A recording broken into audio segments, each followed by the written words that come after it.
Good gaming champions. Welcome back to another podcast with Champions of Tabletop. I am Matt, joined as always by Dion and Shay. Gentlemen, it is good to be back. How are you all doing today? Good, doing great. I am doing good, Matthew. As you'll I have a feeling that had a voice to it. No, it doesn't. We'll get to it in a little bit. We're going to do a quick channel update here in a minute. But before we get into that, of course, we would be remiss if we didn't say, don't forget to like, subscribe, and leave comments on our channel. It means the world to us. It helps the algorithm and make sure that we know what you're looking for in content we're providing. So we love your input as the viewers of this podcast. So with that said, first we got to say thank you to our channel sponsor for this month, Draco Studios. Of course, Draco is famous for dodos, riding, dinos, the Mario Kart of the board game world. And then, of course, games like War for Chicken Island and Sea Dragons. They're sponsoring us this month. Yep. So thank you to Draco Studios. And, of course, Voss Media Board Game Cafe, who tonight is hosting the Lorcana Store Championships. You might hear people walk by and say something in the distance. So you could hear tears of sadness, people screaming that they've lost, or they've opened an amazing pack that they just are freaking out about. Just heard that way. You hear a big woo, that happened. They got a good chant. And we have to react. We have to. I will react. It's got that woo woo. It's that woo, and then the Ric Flair on. Anyway, that's right. Or just a fight breakout because people disagree on the rules. Then I will have to leave for a minute, but we're good. So with that, just disregard any background noise you hear. It's live studio. That's what we get. Whoop, whoop. Nobody's watching us or cares what we have to say. But you gotta stop saying that. You got people care about us. There's like 40 maybe. Algorithm shows we'd love to hear more from you. So that means the AI don't like us. That's real people do. Yeah, that's because we made fun of it in the beginning. That's what we did. So with that, again, Draco Studios, thank you for the partnership this month. Yes, Draco. And let's move on to some channel updates, just to fill you in on what's going on with the Champions of Tabletop.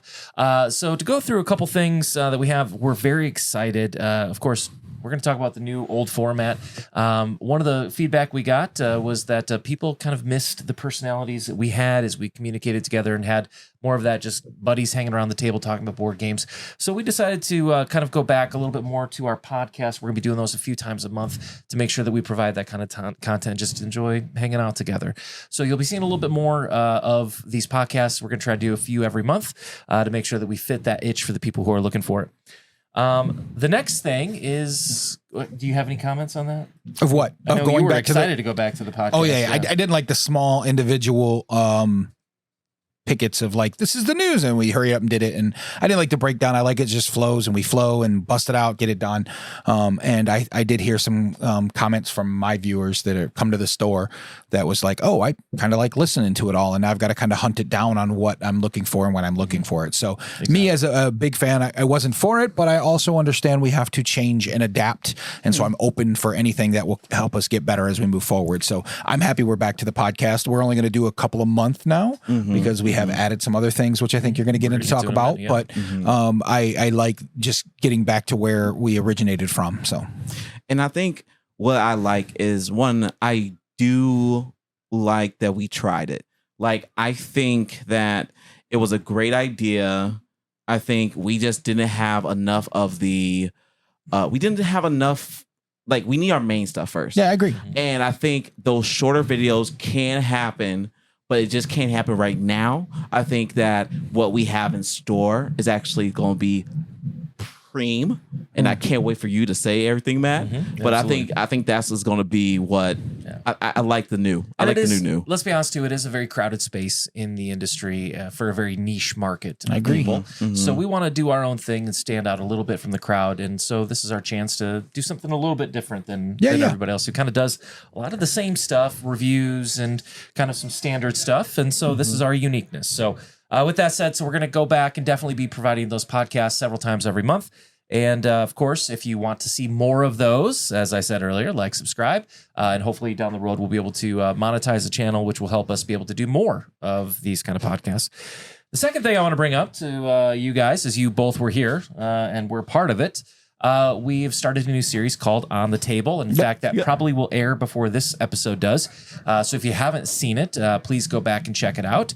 On the Table is our series where it's just going to be us. We keep talking about Champions Never Stop Playing. We keep talking about getting games to the table. We never played in the almost 7 months we've been doing this podcast together. We'd never played a game together. So we're starting a new series where a few times every month we're going to release videos of us just hanging out, playing some games, and of course letting you open the comments up to share your feelings on the way Dion has probably messed us over and cheated us without us knowing. I mean, that's legit. To be fair, the first 2 games we both know. So it was no cheating. I did not know at all, for the record. Well, and that's, I think the fun part about that is getting it to the table and being able to introduce each other to some of the games that we like to play, or at least we know about. And with 1,540 games in my store that you can pop right off the shelf and play, I'm sure we can find ways to enjoy that and give that to our viewers to where they can learn a little bit about the game, see if it's something that they would like to go purchase from their friendly local game store, and also something that kind of makes us stand out a bit. I know a lot of people do those, but I think it's best, again, to go back to what I said originally. I think it's a good direction. Yeah, and our first one was Coffee Rush that we did. Obviously a hot now game, and I'd never played before, but I was able to share a lot of very fascinating stories on the history of coffee. So if you want to learn more about the history of coffee and why Pope Clement the Fourth is the reason why we even have coffee in the Western culture today, definitely check it out. It was just move on. It was such Why a do you vibe. guys hate to learn so much? God. You keep saying we, like I wasn't like hyping that up. You were liking it. That's right. Dion No, I hated it with a passion.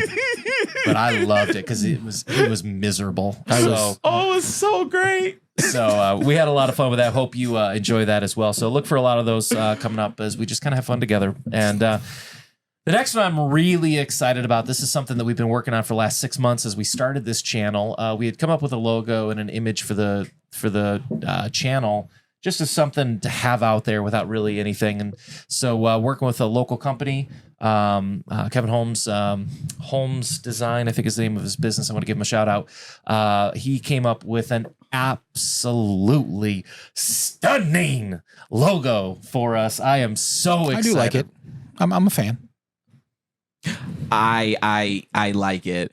I you know how I feel about it. Oh. Shay was at my office when I just happened to get it, and I looked at it and I almost fell out of my chair because it was absolutely stunning. It was. For the last 6 or 7 months, us trying to find a logo that we were happy with has been very difficult. Yeah. More difficult than I thought it would be. And for us to see one that goes, oh, that looks pretty good, was really nice to have. So he did a great job. Appreciate his work on that. Absolutely. And I do want to give a shout out to the bum who made our first logo. Oh, no. He wasn't a bum. I think he tried his best he did. to do what he knew. And, I mean, listen. It was Shay, if you don't know. We had stick figures. Guilted you into knowing who made it. Yeah. See, they even laughing. They know how bad it was. Yeah, it was pretty bad. Only fans of tabletop. You did. And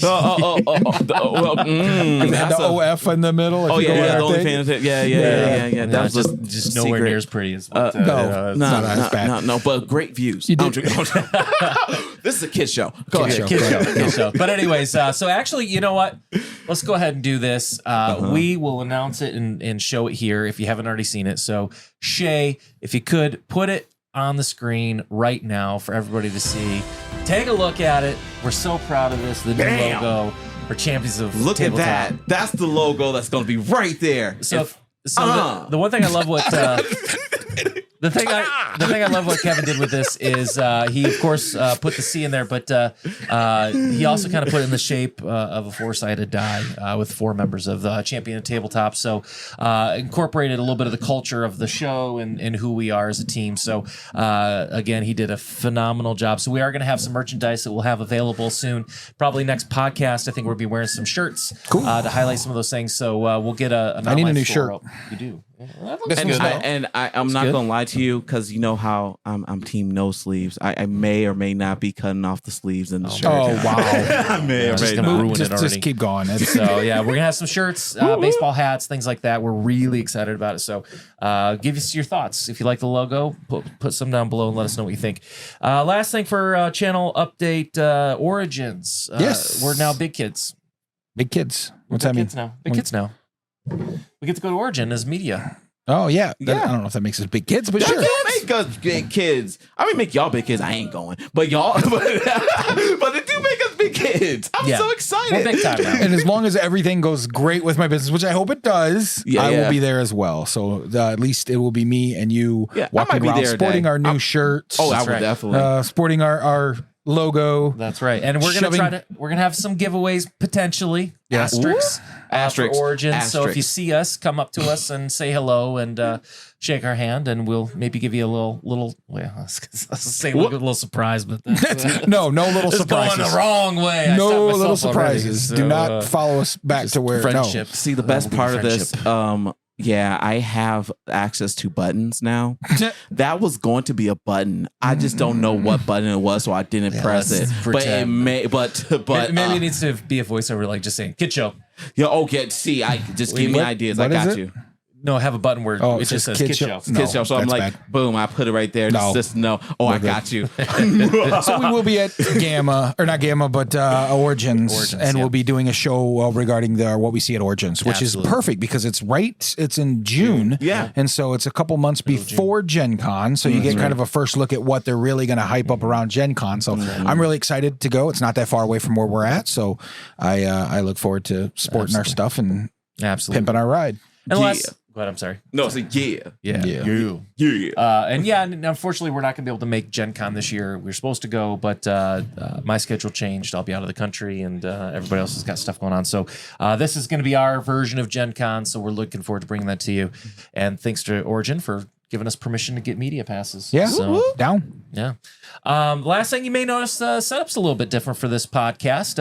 We're going to change up how we kind of do things. We just figured that Shay's just too pretty to be brought down by us gargoyles. So we're going to have our own ugly screen, and then the beautiful Shay's over there by himself. Yes, this is a Shay corner. So when a Shay is saying something and they are trying to annoy me, you won't be able to annoy me. Because guess what? We're right here. We live, and we see people, and we say, hi, what up? And yeah, they're playing Lorcana, and guess what? I have the control. That sounds like a horrible mistake, and maybe we'll change it again for next week. Yep. But we wanted to, give Shay a chance to kind of get behind the scenes. Shay went to school for this, so this is his chance to kind of run the mega the shine, turntables. Shay. Mega shine. Make us look pretty. We need help. Yes. Yes, we do. The burden is on you. Well, don't say that. So with that said, a lot of exciting things coming up for the channel, and we look forward to your feedback. Let us know what you think, and if you like the changes coming up. So with that said, gentlemen, let's go ahead and let's move on to one of the things we love to talk about, and that is industry news. With industry news, we're going to start off with a lot of industry mergers since the last time we did this. In fact, we'll kind of start with the first one before we get to the biggest one. The first one is going to be, this is very breaking news. Lucky Duck and Goliath Games are going to be merging. It sounds like Goliath is effectively acquiring Lucky Duck. Yeah, well, Goliath went and grabbed the Funko Games guys. Remember that? They went and grabbed Funko Games and the IPs for all those not too long ago. We reported on it just a couple months ago, 2 or 3 months ago. And then now they're using their name Goliath, and they're going to get Lucky Ducks, which I think... There's been very few Lucky Duck games that I've opened and not liked. I mean, I would say there's more that I really enjoyed than I didn't. And they do a really good job with some of their titles. So I can't wait to see what they can do with Goliath, and hopefully we don't hear the same horror story that we heard with when Funko, because almost like all of their development team was let go. So hopefully we don't have the same situation with Lucky Duck, but only time will tell. But it is good that I think that combined forces to create Ultron. I'm okay with that. So, and from Goliath's perspective, they felt like based on their internal research that in the industry, there's 2 major growth categories in the board game space. One of them is party games, and the other one is strategy games. And so they feel like this is a great fusion of two company strengths. Obviously, Lucky Duck, well known for games such as Right Over Your Shoulder, Destiny. Yeah, absolutely. Destiny's good game. Destiny's big one. Flamecraft. Flamecraft is good. Cosmo Octopus. It's a Wonderful World. Yes. I love It's a Wonderful World. I think It's such a good game. So I think Lucky Ducks has got a lot of very relevant games. Oh, we're going to play that one. But what's interesting to me, when you look at Goliath's resume, if you will, it feels like a company that has a lot of like Target store, Walmart store I agree. games. No, and that kind of concerned me as a friendly local game store. I didn't think Goliath, I guess, had the backing to go out and grab something. If you were to ask me, even like I said, as a game store owner, which one I thought was higher on the food chain, I would be like, well, Lucky Duck, because they have been making bangers, just bangers. And then also the secondary, even with the Funko games, I thought their games are solid, good quality games. Pan Am is one of my favorite Ticket to Ride-ish set collect, but worker placement. Really good game. I really enjoyed that. I didn't think I would going into it, but a biggest concern I have though is Funko Games was mainly releasing at like a Target. These guys are kind of bigger stores. I bigger give box. Goliath a little bit of. I love Rummy Cube. I think Rummy Cube's amazing. Yeah, I played that all the time when we were younger. Yeah, I played a lot, and again, I feel like that's a lot of the Goliath games. So I feel like this acquisition, if anything, kind of makes them a little bit more relevant because, I agree. This is just my impression. Yeah, and kudos to Lucky Duck and the team over there. But I always felt like when I saw Lucky Duck at places, they just felt youthful. Yes, I guess it just kind of felt like a kind of a trendy, on the edge of on the future of gaming. I agree with that. Devin does. Look at they did. Destiny's with the apps, right? And they also did another. I can't remember the name off the top of my head, but they did another really app-based games where you're trying to solve the murder.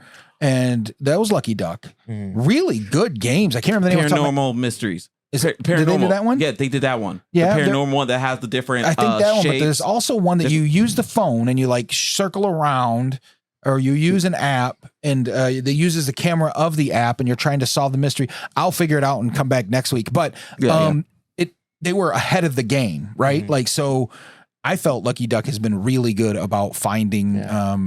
Like you said, the youthfulness, the trying to get gamers into it, which brings up a later topic we can talk about, but trying to get new gamers into their games, which I think they did a really good job of. But again, you talk about the mass production and mass sales, which is what Goliath is known for. Again, the Rummy Cubes of the world, the word searches, Pop the Pig, Catch the Fox. I mean, they have just a litany of what, like I said, what I would call like the Walmart, Target, the stuff you're going to see in the kids aisle for board games that everybody buys their kids when they're little, and that is a lot of volume sales. And so with that said, this acquisition is now going to make Goliath Games the third biggest board gaming company in North America. Wow. So you could say they are becoming a Goliath. Yeah, well, I did that. You did. I see that. It was pretty good. Well. Yeah, it was a good pun. It's good. Very punny. I made it. You're doing big things. So, anyways, but to your point, though, the one thing I do hope, because we do, and we have seen this before with the Lucky Duck team, like I said, I met Devin, who has a YouTube channel, Devin Talks Tabletops, just a wonderful guy over there, great guy in the community. I hope people like them don't lose their jobs. Yeah, I hope so too. I mean, I think it's positive for Goliath to pick those guys up because, again, if you were to ask me which game I would want to play and you just told me it's a Goliath game or a Lucky Duck game, I would have been like Lucky Duck all day long. All day. All fair. day. All day. Fair, yeah. And in Funko Games, I would even have said Lucky Duck games all day long. This is like the 1980s. Yeah, so.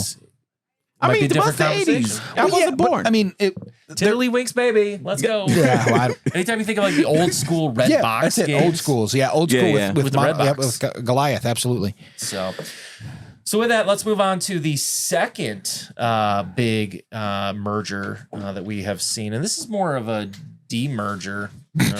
Demerger. It's French. Oh. That's very fancy. It's how fancy people say it. You have to lift your finger up. Pick it up. Demerger. But this is actually kind of a big thing in the industry because I think that this could have a big ripple effect in the industry with how this plays off. Long story short, Asmodee is going to be splitting off from Embracer. I gotta have the notepad for this. There's lots of notes. I don't want to misreport anything, so bear with me. But Asmodee is going to be splitting off from Embracer Group. Now, keep in mind, Asmodee was just acquired by Embracer back in 2022. So this was a new acquisition that they had. Okay. That Embracer had just picked up. And the reason why they went through their merger that they did was because they wanted the portfolio of games that Asmodee brings to the table. That's what they found attractive. So they're going to be spinning off Asmodee along with a couple other brands that they've announced so far. Sounds like there might be a couple more coming. But Coffee Stain and Friends and Middle Earth Enterprises and Friends.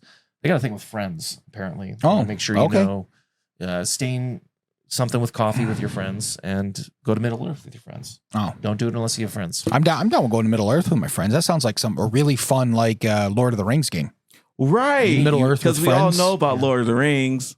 Oh, stop it, Shay. Oh, stop it. That is on my bucket list. I do want to go to Hobbiton. In New Zealand. Oh, is that really a place? Have you? No, get this. I knew that, and I don't even. Yeah, they preserved it from the movies. Oh, that's pretty awesome. Is that where they filmed it or whatever? Yeah. That's pretty cool. And now it's like it is the number one. I would go to Middle Earth with friends. That is the number one tour spot in New Zealand. Yeah, that's epic. That's awesome. I like. It's like half the reason why people go to New Zealand. That sounds like a great plan. Not half. God, I want to go to New Zealand just because New Zealand. It's a beautiful country. God, it looks so pretty. Go ahead. So anyways, back on the track. So not only are the Embracer going to create 2 more publicly traded companies, so Asmodee will also be publicly traded in Sweden on the NASDAQ Sweden. So if you do have somebody who lives there and you want to invest in Asmodee, you'll be able to do that now on the NASDAQ Sweden. Essentially, what I could tell based on the data is that this is nothing more than kind of a shell game for financials. Sorry, as soon as you were going to that thing, I was like, well, basically what I could tell is they ran out of Star Wars product and they weren't sure what to do. I don't know. They're like, we're about to go broke. Hit the split button or split. Yeah. Sorry, go ahead. I got sidetracked with my thoughts. Go ahead. You jumped off the rails. I jumped as well. We're back on the rails. I do think that this is a kind of a bigger conversation that we won't be able to have completely tonight, but my thing is this. Let's get to the facts, is that Embracer has about $2 billion of debt after a deal with Saudi investors fell through in 2023. So I think that needs to be said at the start of this. I've got a prince in Africa that keeps sending me emails. I don't know as a business if I should. Yeah, I think we should invest. Maybe we should invest. Amazon gift card, the buzz hot. Maybe if we invest, we could become Asmodee one day. I don't know. Hey. Well, and so the problem with that is that so they acquire all of this debt through a failed deal last year of $2 billion. And so with this split off, actually, I should step back. With the debt that they acquired, all of basically the security of the loan that they got was on the Asmodee license. Yeah. So they basically leveraged Asmodee as collateral to... Listen, these guys are they told the Saudis, these guys are going to be making Star Wars soon. Do you want to be a part of this? And they were like, here's a bunch of money. Just print. Yeah, just print money. Now, we don't print. We don't print. The game prints. We don't print enough to keep you going on it. But maybe you should buy a TCG player because they'll also be printing money. Asmodee has, as a store, and they get the worst rep. Anytime I go to any of these like conventions, they have the worst rep. Like people are like, oh, Asmodee, blah, blah, blah. I love my representative. I went to Gamma and I met a bunch of the people that are higher up, even the guy that does Gamegenics, and they were all amazing people. So I wish Asmodee the best in this split kind of thing. I hope it enables them to do more things. Right, because Asmodee at the core of the data is Asmodee in 2023 through 2023 did about $1.1 billion of revenue. So when you talk about the breadth of the size of their business, and again, that goes back to why Embracer wanted to acquire Asmodee as part of a bigger acquisition that they had. It's because it is a cash cow. But the problem is what they did in splitting off Asmodee from Embracer, which initially sounds like, hey, great for Asmodee, it kind of frees them up from this. Yeah. Caveat, asterisk. And this is what kind of concerns me for Asmodee's perspective. They saddled Asmodee with $900 million of the debt that they acquired through this failed deal in 2023.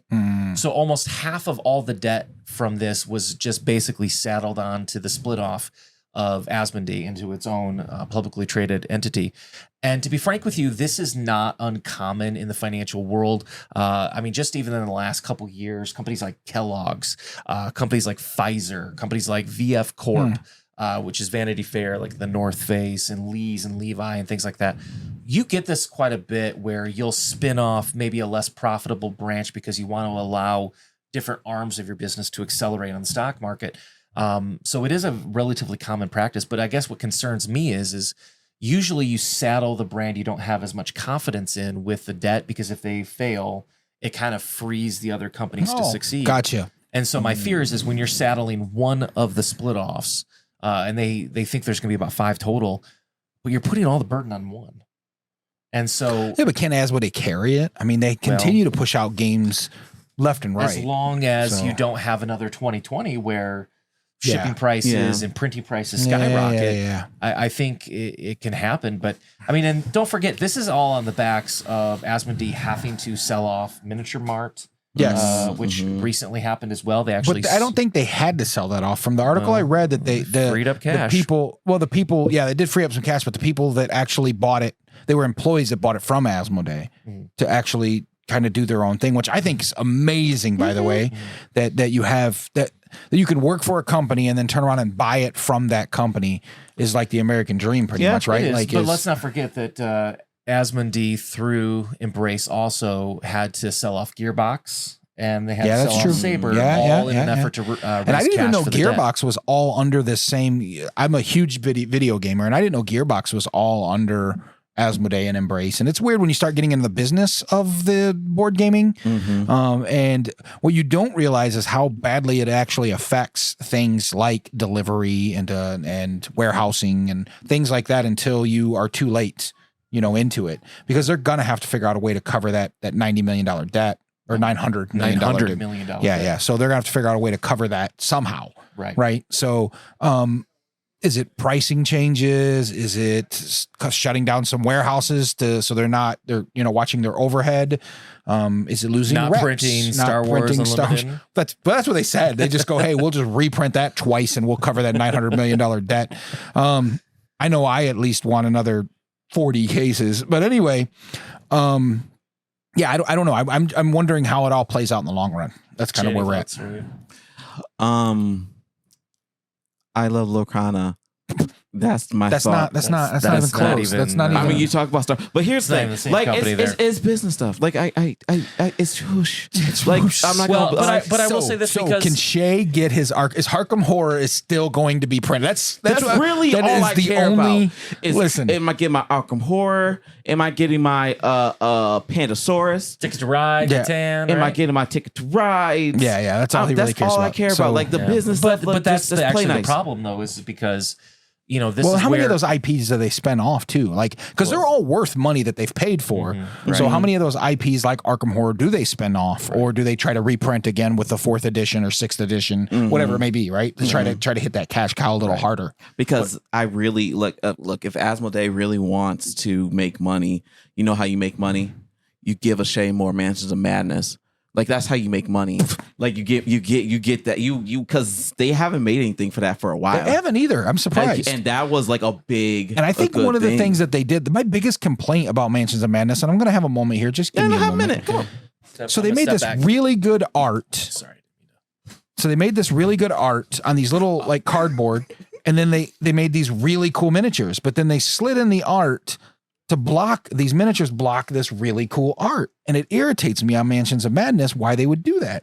So I think you should come out with another one and give me that either beautiful art or beautiful minis and Rumble. There's no rebuttal. I agree. But I think it's more of the thing of they have 2 versions of it. So if you don't like minis, especially if you don't want them all painted up and all that stuff, then you just use the tiles. I think it's just giving it a you could do it like this. Yeah, but they could have made the tile clear on the bottom as well and show these awesome art as well as the miniature you're playing with. But then wouldn't that get like kind of busy?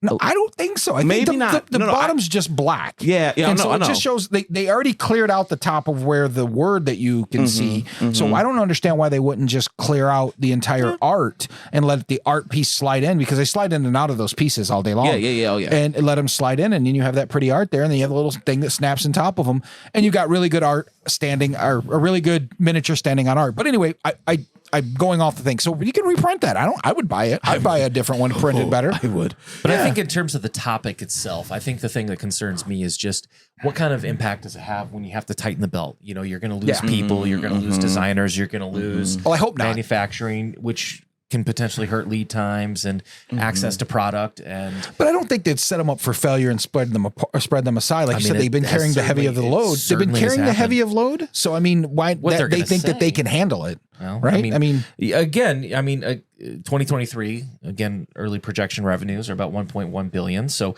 I mean, they certainly have a great cash flow, but that's business world. That's not much, but. They need people to buy a ticket to ride Legacy some more. Right. If they printed it more, I would. Yeah, you're right. It seems like it's always sold out. Malem, that new Malem, I don't know if it's them, but they carry it. Yeah. It's always sold out. Really? Feast for Odin. Oh, yeah. They just reprinted it. I've got 3 copies, and then I'm like, I want 3 of the expansions. Sorry, we're sold out. Like Heat. Yeah. Heat's hard to get its hands on. You better get that expansion. The expansion should be here Monday or Tuesday. Right. So, they actually limited me. They didn't even print enough. I ordered 2 cases, and they were only going to give me like 8 or 9. And he already got 2 of those sold. Yeah. So, that's a hard stop. There are 2 that are sold. There's 2 that Insta. Yeah. Well, I'm just saying that it's again surprising that you go from out of one side, we need a way to make more money, but then you go on the other side, like everything you're popping is selling, man, because you're running out.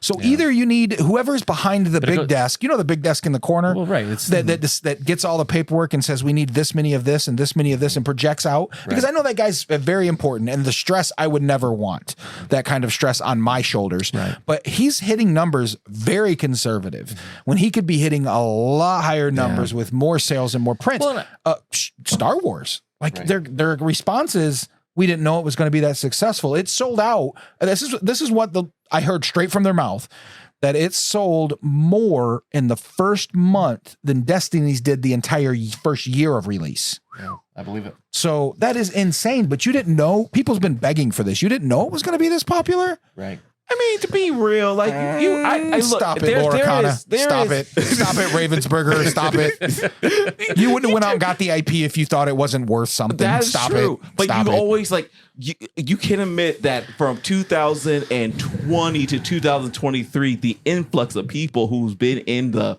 CCG, TCG, I agree. And so look at those companies. Look at Bandai. Yeah. They can't keep anything in stock. Yeah, Bandai, One Piece is selling literally. Retails at like $120 and they're selling for $240, $250, $280, $300 a box because they can't print enough of them to keep up. They're going back and reprinting while trying to include their new prints, and they just can't. Do you know what I love? I love that Dion hates TCGs. I hate him, and he gets so passionate. Oh God, I hate him with so much about them. And every time I come here, there's a new product in his store. I have for to, a new but TCG. I hate it. I hate it, but I'm not a TCG shop. I'm not. I'm a board game shop that unfortunately has to carry TCGs to keep the lights on. Don't say unfortunately. Don't let me bring the camera back to the customer right now. Either way, again, whenever you have those mergers, acquisitions, you just hope that good things happen. But again, this is a little bit different. This is more of a financial move with the spinoffs. And so I just hope for Asmodee and the quality of the products that fall under them that this doesn't compromise any of that. So with that said, let's move to the next topic. And Shay, this one, I feel like this is going right after you, because as the resident millennial, and what's above millennial? You're older than me. Wow. If you say boomer, I swear to God, you're not far. No, I am. So I bet I'm probably the same age as you. It's Generation X. Really? That's why. How old are you? What's that? What's before? Generation X. I was 81. Oh, okay, I'm just a few years older than you. But you're a whole different generation. Really? Yeah, I was the first. I think I'm Generation X. In fact, I'm D-generation. That's why they made. I got 2 words for you. X because y'all Generation X. We got the D-Gen. We've got the millennial, and we've got. What are you? I'm a millennial. Are you millennial? Yes, I'm a millennial. You're like on the back end of it. I am the beginning. I am the elder. I'm the elder. I am the elder. Elder millennial? No, I'm the elder millennial. No, I am. No, 1981 was the first year you could be a millennial. 1980? 81. He's like 80. 81. I'm pretty sure you can do 1989 was like the cutoff. No. I got to point this way, but Shay's face. I know. Huh. So I'm a millennial. Stop. You're showing your age. Stop it. It's just what it is. I'm not old. I'm just experienced. So they coming at you too then? No, they're not coming at me. They're coming after you. Gen Z. You are more Gen Z. So not even anybody at the table. I feel like they're coming after they're coming after somebody. And that Gen Z is who they are specifically targeting. So there was a report that just came out kind of highlighting specifically Mattel. There was a lot of information about Mattel specifically. They interviewed them. And it basically said, according to a Mattel spokesperson, that we now have a generation of people where gameplay is completely native, meaning that, of course, that's something they've grown up a part of. The frequency of gameplay has gone up, but importantly, with more occasions to play in games being designed for a much wider segment of the population. That was the information that they provided in this article. Basically, board games have risen in popularity with the Gen Z, who are looking to detach from screens, which has obviously been kind of such a big part of that lifestyle. You know, give a kid a screen at the restaurant so they don't cry. Give an iPad just so they don't talk to you. It's unfortunately a big part of society today. Wow. See, showing your age, boomer. Well, sad to me. But Mattel is basically going to go through a lot of their old games and make new versions. And of course, the one getting all the attention is Scrabble, to make a more inclusive and, I mean, the best I could come up with was just dumbed down version. How? I think they are. Well, how can you make a dumbed down version in their data, of a game that has tiles? Because they made it cooperative. So there's like little cards now that they've created with it that are cooperative, like how we build this together. Which, if you've played Illiterati, which by the way is a great game, Illiterati, said it again, is a great game. I played at Gamma, and it is very similar to Scrabble, cooperative Scrabble. So we're trying to work together, and I'm giving you letters to figure out the words that you need in order to meet the what's in front of you, which is I don't think that's very Scrabble-ish style, but it is a word game. So they're changing their word game, which has been, the same forever. Yeah. Well, and they're changing things like Monopoly. They're making Monopoly Go now, which they've had for a while. Yeah. But that is what's the unlimited one? What is the other one that you play a lot of? The card game, is that Go? No, that's Deal. Monopoly Deal now. They're also doing Uno differently. Yeah. Uno they've always kind of thrown something on. I love Uno Flip. Yeah. And there's Uno No Mercy that I bought just because it was just this. But the vibe of so many. What was the other one? The one where you Twister. Yeah, where you actually put pads on your hands. Too much for the young generation. You show on a phone, which I don't understand. We're creating games to remove from screens, but we're going to use a screen anyway. But that way, so you don't have the interaction of other people. It's which a really is pretty crappy surprising. version of Just Dance. Yeah, that's what it looked like. Yeah. I mean, give it a chance, though. I would if I know you will, and that's great, and that's right in your realm. It is without pushing my glasses up and sticking my nose in the air with when you were 15, 16 years old, there was nothing better on a Friday night than a good old game of Twister. I'll tell you what. That was different. That's a different kids show. Sorry. Anyway. Circle of life, what the topic is that they are actually dumbing down games for Generation Z. Well, and that was actually one of the reasons that they gave was the data that they had for 25 to 35-year-olds indicated that there was an excess of 30 to 40% of the words that they felt like they had to look up because they didn't know if they were real words or not.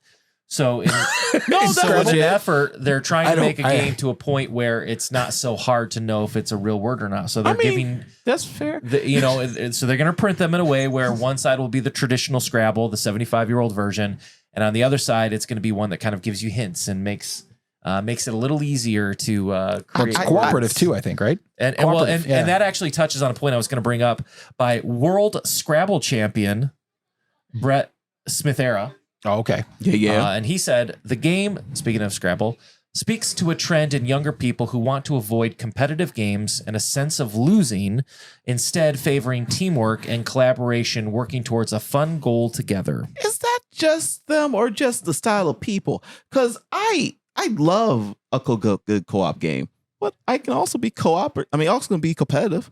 Well, I can tell you, cooperative games have made a huge increase over the past few years because nobody likes to feel the L, right? Right. And I don't like to lose either, but I think losing makes me better. And I think that's my generation of like strap up your boots, like back in my day. Definitely Gen X or Degeneration X, yeah. See, I don't think it's bad that we are increasing co-op games because co-op games could bring more people who don't play games to play games. Like for instance, my mom, love her to death. she is not a He felt gamer. obligated to say that. I think There's some guilt in there. My mom. The only guilt is that I'm gonna bust her out how she don't play board games with me. Oh, okay. That's the guilt. He And did something. Yeah. but He messed up lately. what I'm saying is we played Pandemic.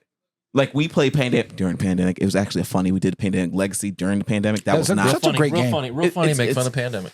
I did. No, it was really no. When I played the pandemic while it was pandemic happening, like I got scared because that's you cool. know how the pandemic happens, Yeah. and then that happens. I'm like, Yeah. And then that it takes it one step further. If you've never played Pandemic Legacy, you should. oh, it's so good. I am not a huge Legacy fan. That has turned me around, and I'm not a huge cooperative fan. Well, there's a reason why that Pandemic Legacy is one of the top BGG games. And of all it time. is because it is a really, really good, well done game. In the beginning, I was like, "Yeah, this is going to be stupid," and then about halfway through, I just was like, "Can we do another one right away? Can we get another one? I'll stay open another hour. Let's get this done." Once you get to like let's say April, May, yeah, oh, so it it's getting starts so going down. Well, you know, I mean, I always said there's two kinds of people in the world. There's people that love board games and people that just haven't found the right one yet. That's fair. And so if this is what it takes to dumb down a game, I won't say dumb down, to redo a game, Reimagine. to reimagine a game. I like that way better. Reimagine a game. Good job, Willy Wonka. To reimagine a game in order to get somebody else interested in it that normally wouldn't, because the struggle is real to get them away from screen time, to get them away from, to have a little bit of social interaction. I know that I struggle with my children to have social interaction. So board games allow me to do that. So I do think that that's important, that they change it up if that's what it takes to get that social interaction. And nobody wants to buy. I mean, I don't like Scrabble. I've never played Scrabble. I might try the new version. You know, I might. Words are hard. Well, yeah, words are difficult for me. I have something called Dinglish, which is Dion's English, which is nowhere near the regular. And I'm like, I spelt it correctly. What do you mean? Co-opetition is a word. And she's like, no, that's what we're cooperative, but we're competing. And they're like, no, that's not a real word. And we got to Google it. And then we become a statistic on your paper. And it's just You never add to good. the problem. You're like, this is why we did it. Yeah. This is why we did it. Well, I I'll got to tell you- ask AI. AI is cooperative, co-opetition a word. Shay's over here with his ChatGPT. Oh, Shay loves the ChatGPT. ChatGPT, what about this word? Oh, it helps. I've got 3 P's, 2 B's, and a Q. Make it a word. Don't word. I mean, I probably Yes. could. Like, I won't it because that's cheating. But I could. Yeah. Might have done it with Wordle. Now, I'm my joking. my Katukas is going to hurt here because I'm definitely fence setting on this one because if I was a Gen Z, I'd be relatively insulted at the fact that you felt the need to dumb things down and simplify them because they're too hard for me. I think the go ahead. Go ahead. Because I'm just one of those people who I like you, Dion. Again, this is just old man yells at clouds time here. Back in my day. But it's true. Back in my day, I think that Fell right in that one. I felt because my knees are old. But I feel like you do just in life, not just in board games, but a lot of avenues of life, whether it be failed relationships, whether it be failed in a job or early stages of your business career. I learned the best lessons that stayed with me, that were literally ingrained in me from failure, because like I didn't want to feel those things again. And so there was kind of one of two ways: quit and walk away, or two, just get better so you never felt that again. Okay, well, I'm going to be devil's advocate a minute here, because you fail so much in life. When you play a board game, some people don't want that competition or failing. Not me personally. I'm down with like, let's go head to head and rumble. But I also want a game that's going to last me 3.5, 4 hours where my brain hurts at the end of it. Well, I said I'm sitting in the fence. You didn't let me get to the other part of the fence. So you can't. I mean, I understand what you're saying, like as in a personal. Like, well, that's what I'm like saying. A personal world, absolutely, but on a board game, supposed to escape all of that, right? And yes, and that's why we do it. But what I'm trying to say, that's why I'm saying is I'm sitting the fence, setting the fence on it, because the athlete in me hates to lose and will stay at the gym long. Well, I used to. I used to be very skinny. You haven't seen a gym in a long time. I have actually. I saw it a couple weeks ago. But anyway, I just saw my graduation post on YouTube, and I was like, "Whoa, I'm not." Whoa, okay, that was cool. Anyways, I don't even know how to spell gym in Scrabble, so B-O. Anyways, so the the athlete in me loves to win, loves the competition. Losing drives me, so that's where I disagree with it. But on the flip side of it, I have my wife, and that's not her personality. And it's one of the defining characteristics of why she stays away from a lot of board games with me, is because she doesn't want to compete. That's not what she wants to do in her downtime. Yep. She wants to relax. She wants to have something passive. She doesn't want to feel like there's a competition involved. And so from that perspective, I can see a value and a benefit to this kind of stuff. Had you let me finish, you see the other leg, which is I also can understand the logic of it. You know, there are a lot of people out there like my wife who will never play competitive games because they don't want that stress. And so even though it doesn't work for me, it doesn't mean that I have an opinion that should supersede everybody else out there, because there are people like my wife who that will be the thing that gets I think them to the those table. people are wrong, but it doesn't mean that they, you know, they're wrong. You could be wrong and still be okay in life. That's fine. Yeah, you're entitled to your wrong opinion. Yes, you're wrong entitled to. Share your wrong opinion, Shay. Okay, no. So, yeah, we're doing new things, and we're keeping it. Oh God. So you know how I can do a hand gesture, and it will trigger my camera. It's been going in and out as I've been moving. I've been trying to fix it. And so I was like, hey, wait, and it triggered. That's So this horrible. first episode's gonna be scuffed with Shay. This is great. I gotta fix it. They'd be like, why does Shay keep going in and out? Yeah. Why is we have why a new is Shay camera guy. That's pulsating? what it is. We I got a can new fix camera it. and So Gen Z isn't as bright as Gen. now we see why they had to trim the games down. Yeah, that's that's all what I'm it gonna is. say. You got to see it in real time. Oh, stop it. Look. I see. I do have something to say about this. So, like, let's be real. I real. do not want, like, there's games, and we're going to talk about this later today.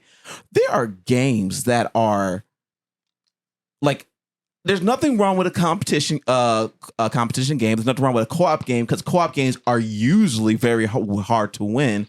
And so, like, for a team game, like, usually if you lose as a team. So I Not don't all of see them, though. Well, not all of them, but like the Yeah, ones I mean, like But a lot of times you'll get I don't mean to cut you off, but a lot of times a cooperative game is so what happens to you guys like me who try to quarterback the game. Right. And then it's not fun for everybody else because I've already figured out how to get there, and now I'm just frustrated because nobody else will follow me to the finish line.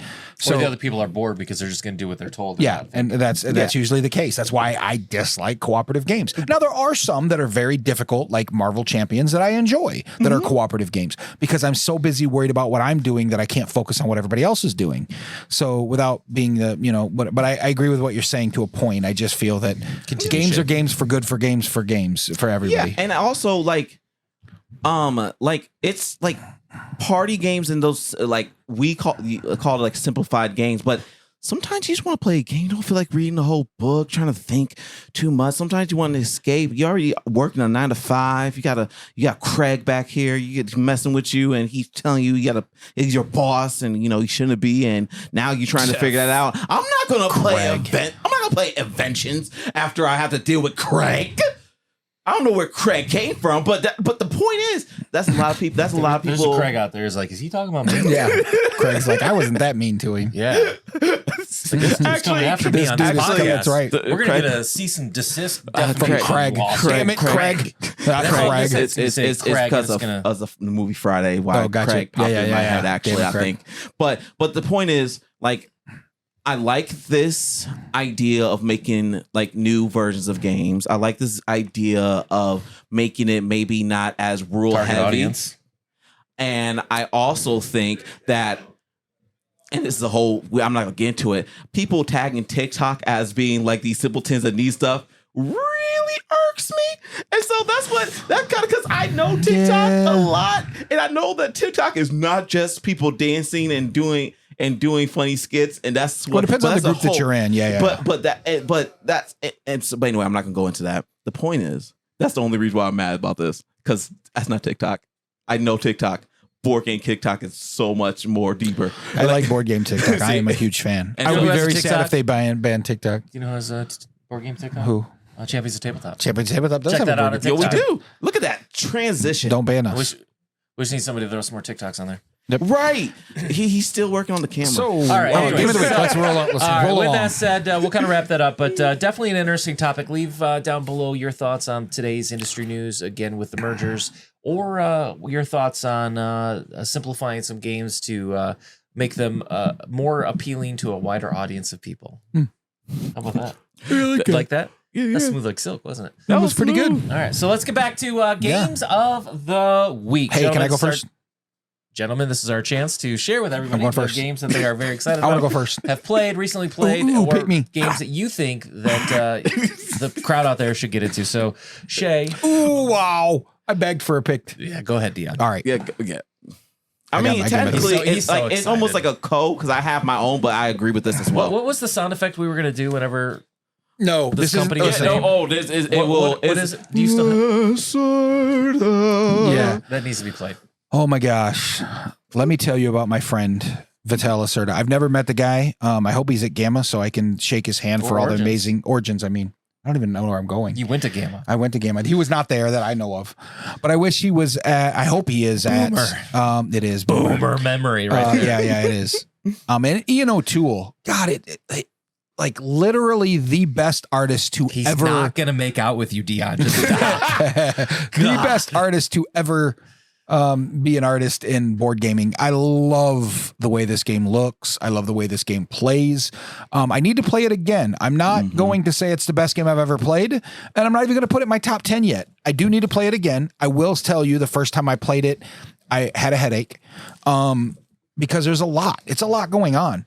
So much going on that I need to play it again. Well, and in fairness, Dion, when you played it, you got to remember that this game is all about an evolution of ideas. No, it's not. No, it's not. No, it's not. In Oh, fact, okay. That's the problem. literally, I think he designed the game, and Vital can reach out to me and tell me I'm crazy. Or but just I think reach out to him, period. yeah, well, just send me your Friends. number. We'll talk. We'll chat back and forth. Anyway, he's never sponsored but gosh, I would love a Vital sponsored like I know you for would. the month. Oh, you would. Man, I love Eagle Griffin. I know you They're do. amazing. I need to talk more with him. Anyway, so the game literally feels like he designed it and then put the Inventions IP on it. Yeah. Because he thought, well, maybe this would work good with this because it doesn't feel, and I could be completely wrong, but it doesn't feel when I'm playing it.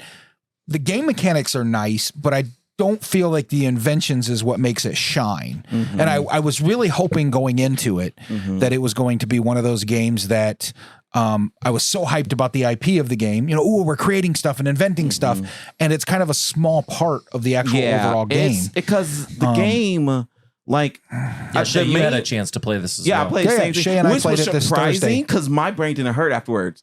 Like, I had a headache, and I don't know if it's because I didn't eat Well, that's well probably earlier why. in the day. That's probably- but I that- can tell you, and a lot of it was frustration that some of them people at the table were well advanced, like watched hours upon hours of gameplay for a game that wasn't out yet. And I was the one coming to the table with like 30 minutes of knowledge, and I think that was part of it. Yeah, that's fair. But I was also, I can tell you one of the things I hated about it is that Tell there us. was always a way to do what you wanted to do. You just had to figure it out. So that created this analysis paralysis where you knew there was a way to figure it out. You just had to figure it out, which made the turns go really, really long. That's the problem. I mean, there was a couple times I got up, went to the bathroom, helped customers up front, had a conversation, came back, and it was still not even close to being my turn. Yeah. Which is really frustrating in the game.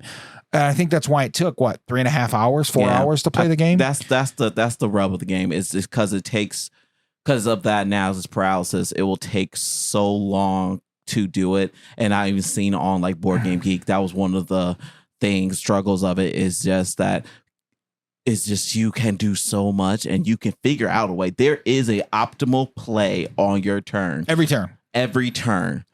And you have all the time in the world to do that. Well, and I hate to be that guy. Like, I hate to be the guy that everybody's waiting for. Right. There's a Maybe couple create people like a house rule shot clock. You would have to. You would have to. But then you're nervous and you're just going to make bad calls. See, yeah. And I don't bit know of if that's pressure. the way you want to push the game I don't know along. if that's It's just, what the fix is. Yeah, I don't know what the fix is. I do know that I need to play it again before I call it my top 10. But I will tell you, I was so hyped about the game, and this is why it made the game of the week for me. I was so hyped about the game. I played the game, and I did enjoy it. I don't know if it's one that I would readily push onto people because it is pretty heavy. Oh, yeah, no. Do you think the overhype hurt it for you? Because it's kind of like that Probably. Oh, yeah. movie that No, you no. see the I do it previous every one, year. you're like, I cannot wait for this game. I could tell you a story that happens every movie. year. Huge football fan, as we were discussing before. Love football. I used to love it more, but we'll talk about that at a different time. But every year, same with hockey, big hockey fan. That's why I have a hockey sweater on. Every year I get super hyped about Madden coming out or NHL coming out. I'm super NCAA they're going to add. Oh yeah, I get super hyped. No episodes in July. And then EA always releases a garbage. Turd. Like it always releases something that's just a little update from last year. And I go, man, or they remove something that I love from the previous years. And so maybe that is it. Maybe I was so hyped about Inventions coming out. Just now, to live up to the hype. Which is horrible. Well, I guess one of the things that kind of bothered me a bit is before Inventions actually got its way around, which is like this month, and starting into next month is going to start being readily available for everybody on eaglegriffin.com or your friendly local game store. But before it's readily available, they're already announcing the next one Ian O'Toole and Vital Lacerda is working on. Are they just best friends? They should be. They should be. But I did see some of his artwork on some other things, and I'm like, ooh, this is my friend Ian. He's not really my friend, but he is now. We're best friends. Well, he is on your screensaver. He is. So.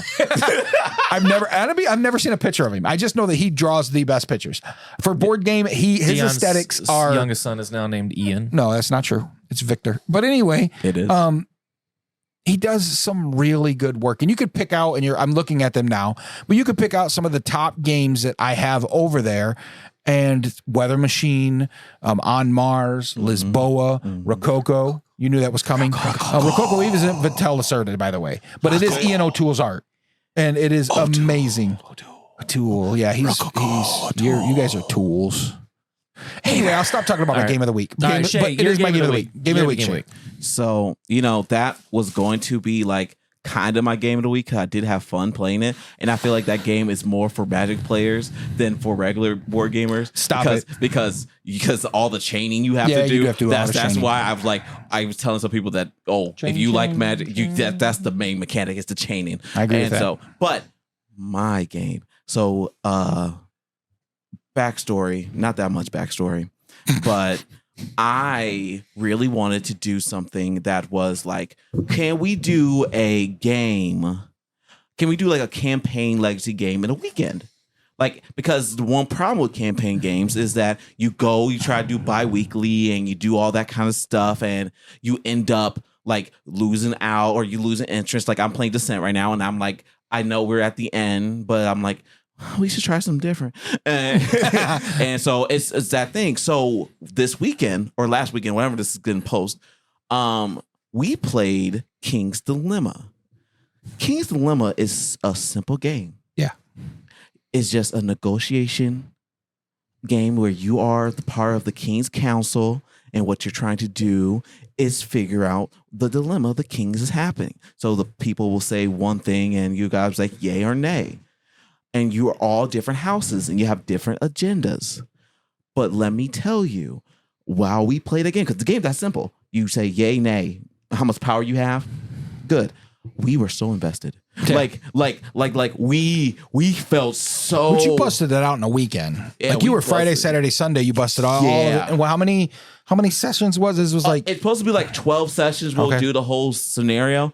You could do more. But it was such a great time. Well, I know someone at the table was happy it was over when it was over. Yeah. But it was still had a blast playing it, I think. Yeah, I think not everybody liked it, like especially in the beginning, because again, it's more of a narrative game. Like that is what it is. It's not really a game that you're trying to figure out the biggest strategies. It's more bluffing. But once you get into it and get into the story, that's what the person I know you talk about. Like the last day was really fun because it was like intense and we were really trying to figure it out. And I can see the flaws of it, but it's definitely a one-shot game. But you can buy a repack, a recharge pack. What do they call it? And you can just put new pieces. So are you looking forward to Queen's Dilemma, which is the new one coming out or new one out? I'm not sure one of the other. I don't know yet. Is it out? I don't know yet because we're looking for another game. We're looking for you should. We're looking for another game that we want to do for our next. So we're going to do it in June too. I'm hoping it's either fields because then we'll just do a couple of weekends of doing that. But for I love King's Dilemma, so that's my game of the week. Is King's Dilemma. Yeah, cool. I'm glad you had a blast with it.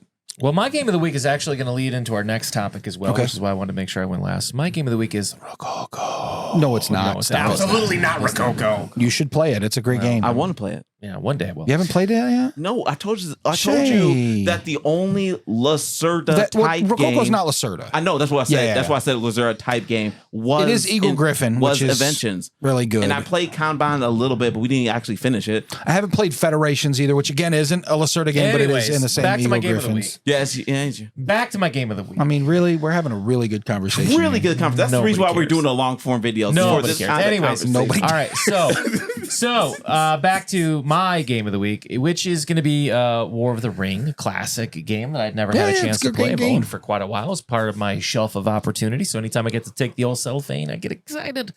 I just feel like I'm cleaning my house a little bit, because then I punch all the cardboard out. And I'm like, that's one thing that's out of my house now.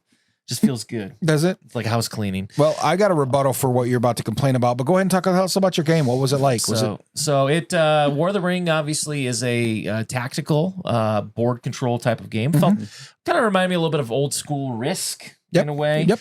Obviously with a lot more complexity, a little bit of dice rolling to figure out your actions for each turn. Then that will lead into effectively Sam and Frodo trying to get across Middle Earth and try to find their way to Mount Doom to, of course, destroy the ring. Of course, they're joined by the Fellowship of the Ring, played by the Free People.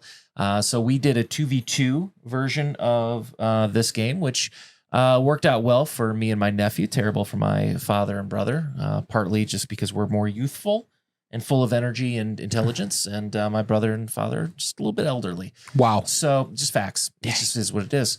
Which is why my dad fell asleep at the Golden Meeple Awards in December when we did those. Yeah, I remember that. Go back and watch that. That was a good one. That was. But with that said, just really enjoyed the tactical elements of it. The hard part is we did not do enough prep for the game leading into game night, which is partly on us. That will lead into our next topic, but 41-page rule book, about 2.5 hours of YouTube videos to try to understand what I read. And by that point, you're just that right there. You're that right there. Yes. Could not have been better time, Sorry. Dion. It's literally how it's getting late. We've literally started playing the game at like 12:30. And so it was a very long night.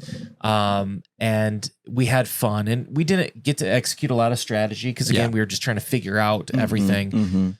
But overall, I can see why, it's a top, I think, 20 BGG game of all time. I can already see the deluxification bug creeping in with me because I don't have the cool pieces, but everybody else does. So the mountain sticking up, Mountain Doom, like cool print files look way cooler than what I had on the board. Painted minis, definitely got to do that. So overall, though, good experience. Like I said, if you like Risk, if you like those kind of board controls with a lot of mass miniatures moving, like a Zombicide kind of thing, it definitely just kind of had one of those feels of moving big armies around to each other. And so that was my pick of the week. But it really led to a bigger conversation, which is going to be our new segment called Table Topic. Table talk topic. Table topic. That's gonna be the theme song. Table topic. No. How you said it? You said topic. Yes, that's the hi hats right there. Yeah. Okay. Table topic. Table topic. This is our new segment of each show, part of our new look, new design, old feel, and that is going to be talking about interesting things that happen at our gaming tables to share with you guys. Yes. Of course, in the comments below, we'd love for you to share some of your opinions or experiences on these topics as well to help increase the community and conversation around the topic. So this week's topic came from that experience of opening a game and seeing a 41-page rule book and then getting into 3 hours of YouTube videos. And there were numerous points where we decided we were going to try a different game. We talked about playing Beast, but nobody knew how to play Beast. That was on my show. I want a good Beast. game. I really want and Beast. it seemed like it was going to be easy. It was a 17-page rule book, but then we watched the 30-minute video in the midst of the other 2.5 hours of War. We watched a lot. We basically had no fun because it was like all watch YouTube videos. Nobody talk. Everybody listen. Everybody feel brain burn. Nobody was having fun. And it just got to that point where it just felt frustrating of like, unless you have somebody at the table, my topic is this. Are you the one that always has to teach the new board games? I know, Dion, the answer is yes. And if I don't know if you know what's on the back of my jersey. It is Game Master. Don't know if you know what I do on Wednesdays. And if so, and if that is so, is there come a point where you get tired of having to teach people? Like, don't you wish some people would teach you? Well, okay, so let me attack this on a couple things. First of all, I'm going to come at you directly, and this isn't this is more of an old school throwback to the pit, but it's your own damn fault. You buy these heavy, massive games on Kickstarter, and then you go, well, it doesn't matter. I bought it at Voss Media Board Game Cafe. You still buy these massive, heavy games, and then you're like expected to play like Guess Who. It doesn't work that way. It's not Scrabble. It's not dumbed down for you. These heavy, big games are what you love to buy, and that's great because you like to go look at all these cool games on my shelf. It feels good. Full excitement to play the games. And that's amazing. But the problem is you're going to have to realize along with that comes the heaviness of learning something that has a little crunch to it. It's not something that you're going to pop out and play. Now, there is a time and a place for the let's play Project L, let's play Coffee Rush, let's play some simple, easy, fun games that you want to play. However, unfortunately, when you say, hey, at 12:30 in the morning, let's play, isn't that when you said it's 12:30 in the afternoon? No, this was after. I mean, we started at 6 p.m. Okay, so you start at 6 p.m. in the evening and go, let's pull this big old game off my shelf, set it up, and we're gonna catch it right away. Those games need 2 or 3 playthroughs just to kind of be like, oh, I got it, right? And this is the biggest problem I have with some of the bigger box stuff that you mainly keep around, and why I try not to keep a ton of them here. I do have some, but I try not to keep a ton of them here, is because this is the situation. You remember, you do all the stuff, right? Like right now, if you ask me to pull out, I just played it this Thursday. If you ask me to play out Age of Innovation, Inventions, I probably can't remember every piece that's working because I haven't played it enough. It's not popped out long enough, and that's a heavier, beefier game.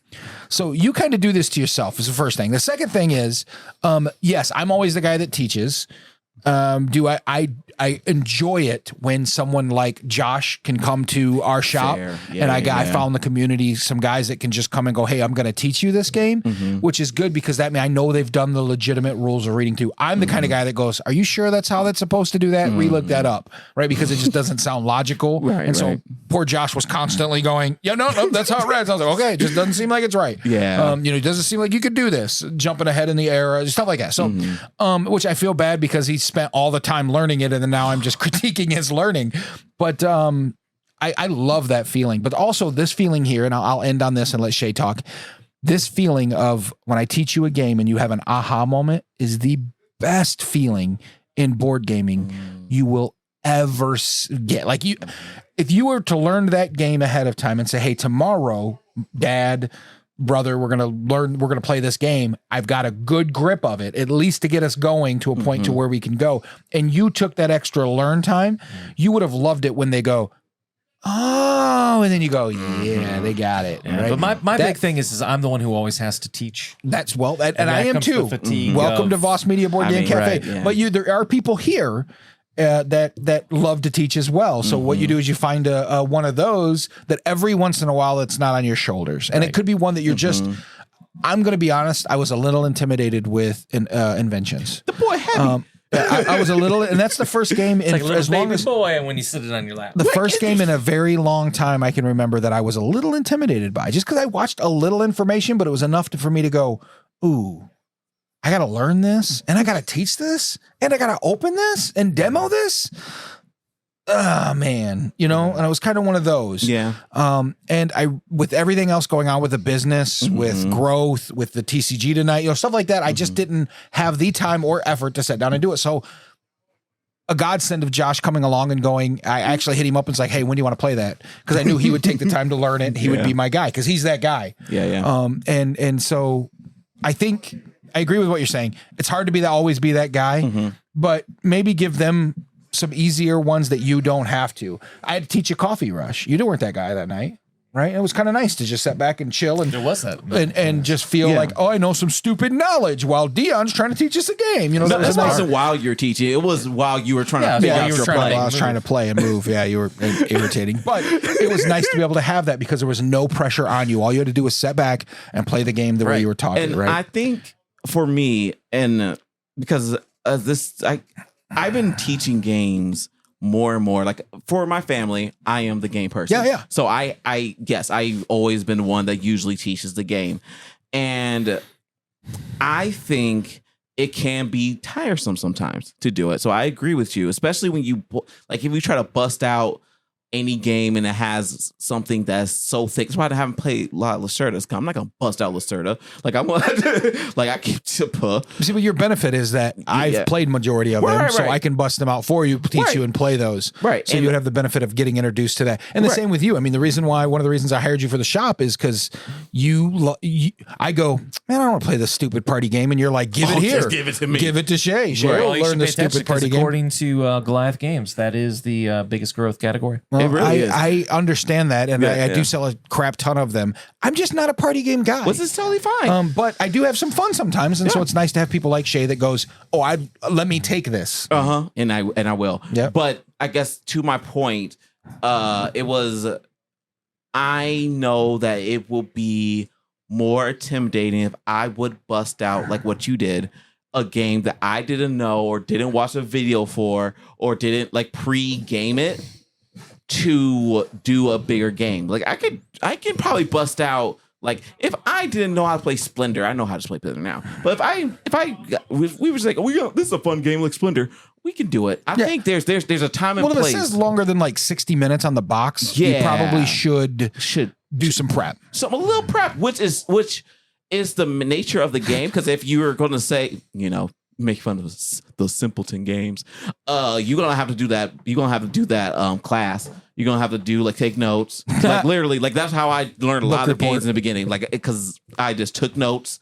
I had a whole thing, Google Docs. I can pull it up right now if I need to, of different games. No, I'm kidding. Don't do it. Don't do it. It's not worth it. But I mean, you know what you're getting into when you're buying these heavy ass games. Like you know exactly, and they fit what I enjoy in a game. I like it. It's just the bigger topic here is just the fatigue of having to learn all these big crunchy games and well, how I'm sure they a lot can of people really that listen slow to you down. listen to our channel are probably the gamers. They're the guys that they're the groups that will go, oh, have you heard of this? Let me show it to you, and they're the showers and stuff, which is good. I think in order to relieve that pressure, though, and I'm not beating up on you, but I think is give some easier games to your brother. Let him teach you Project L, or let him teach you Bandito. Something silly, fun, chilled. I did think that after about hour 4.5, I was like, I wish I had Bandito right now. I bet you did. Like, man, that game was very easy. I mean, it was very frustrating. Some games you don't play you don't learn and figure out at 6 p.m. Well, see, and I tell you what I do miss. Because I'm always the guy that teaches, I always have to do the background research. Very few times do I get to pop a game on the table and learn it together with everybody at the table. We do unboxing Thursdays, but we don't pick heavy games. We pick something simple that we can pop out and play.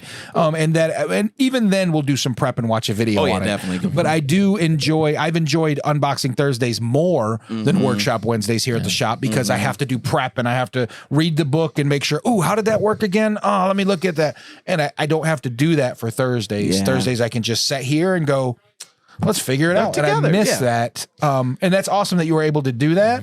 I don't know if that one I would want to tackle, but it's cool that you were able to do so. I would tackle it if it was not at 6 p.m. Yeah, that's a you play an appetizer. Well, even that one game you brought by, like what that hockey game, Trick Shot. Yeah, it did not seem like it should be as difficult as it was, but we were struggling with some of the rules, and whether it was a reading or understanding of the rules. And I play a lot of games, so for me I was like, I don't know, that doesn't seem right or logical. Let me look that up. And I enjoyed trying to figure that out with you, but I also, due to my time constraints, I wish you would have said, hey, I'm going to bring this by tomorrow. I could have watched a video and been way ahead on it, or at least downloaded the PDF, which I love, by the way, that companies do that, where I can go on and download a PDF of it and read it, and allow me to read the rules a little bit and be more comfortable. So I realized that we mistitled this segment.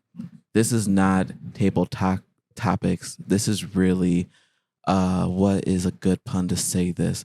This is table inventions.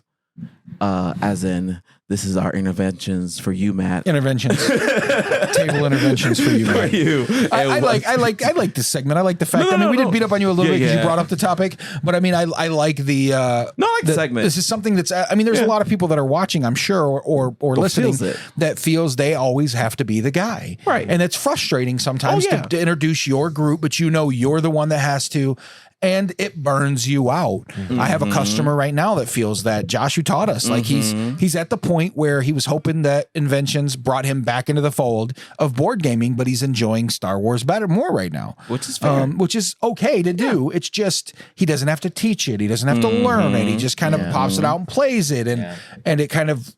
It releases that stress of having to know all the rules and play it correctly.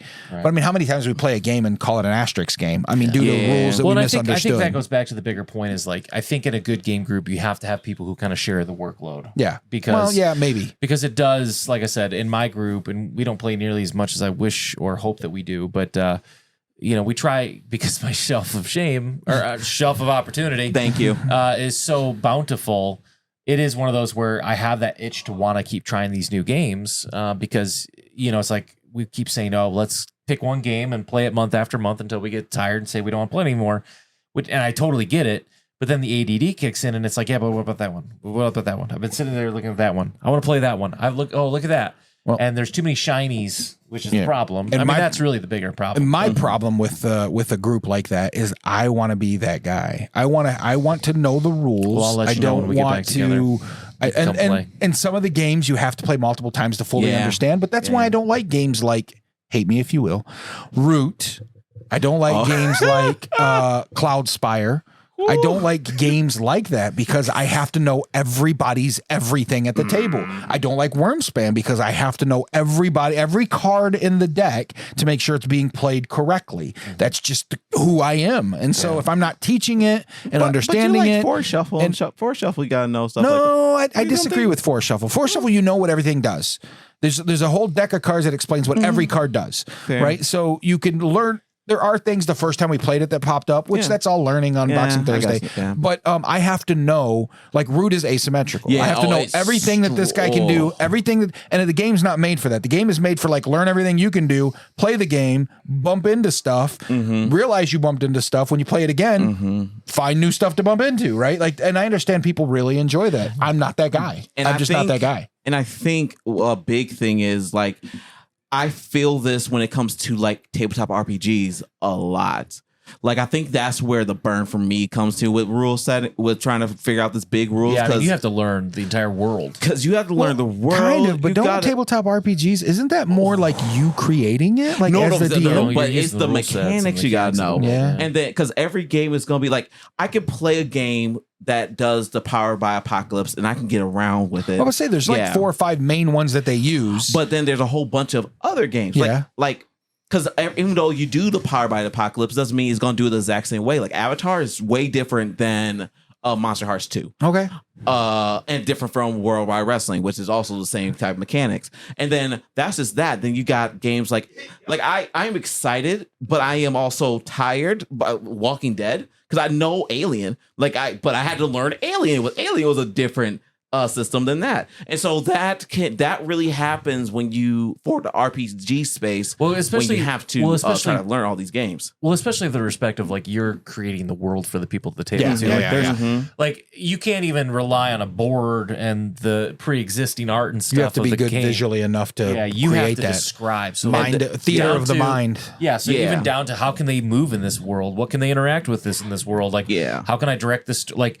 And a good rule book. Lot of burden. Yeah, but I think a lot of it is the creative person that is the DMing the game. Because it's not, I mean, that's why you could play with different DMs Dungeons and Dragons and have 2 completely different areas of the world that you're playing in because the DM has done such a great job of creating that for you with his creative mind. Now, there are rules and regulations to go around it, but there's a lot of them that will use that same 5th edition rule set and just create a whole nother, whatever it may be, and this is 5th edition rules, right? So I agree with what you're saying, but I also understand that, I mean, we're kind of getting off track, but I agree with everything. I think that could be a great future table topic is, how do you play a RPG with a bad DM? Oh God, So- that's a really good topic. Yeah, That's yeah. not a topic. That's a shame. It happens though. It happens a lot. It does happen a lot. Well, we'll go ahead and wrap up there for this week. Again, gentlemen, Dion, Shay, great to see you guys again. Great to get the podcast going again. So with that, of course, we'll mention again Draco Games. Thank you for the sponsorship this month. And if you haven't played